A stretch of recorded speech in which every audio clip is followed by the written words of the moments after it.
બેટ દ્વારકા અને ઓખામાં ગેરકાયદે દબાણો ઉપર આજે પાંચમા દિવસે પણ ચાલશે દાદાનું બુલડોઝર.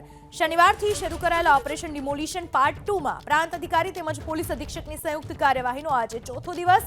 4 દિવસની કામગીરીમાં પ્રથમ દિવસે 76 દબાણ, બીજા દિવસે 111 દબાણ, ત્રીજા દિવસે 115 અને ચોથા દિવસે 49 દબાણો ધ્વસ્ત કરી કરોડો રૂપિયાની કિંમતી જમીન ખુલ્લી કરાવાઈ.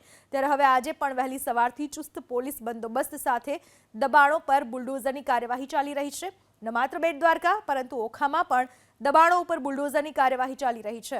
ઓખામાં આવેલી દામજી જેટી પાસે સરકારી જમીન પરના 40 વર્ષથી રહેલા અનઅધિકૃત દબાણને હટાવવામાં આવ્યા હતા, જેની કિંમત અંદાજે 6.5 કરોડ રૂપિયા જેટલી થાય છે. કામગીરીમાં કોઈ અડચણ ન થાય માટે સમગ્ર વિસ્તારને પ્રશાસને કોર્ડન કર્યો. બહારથી યાત્રાળુઓની અવરજવર પર મહદ અંશે પ્રતિબંધ છે. આટલું જ નહીં, તોફાની તત્વો માથું ના ઉંચકે અને કાયદાનો અહેસાસ થાય એ માટે પોલીસની ટીમ સમગ્ર વિસ્તારમાં સતત ફૂટ પેટ્રોલિંગ કરી રહી છે.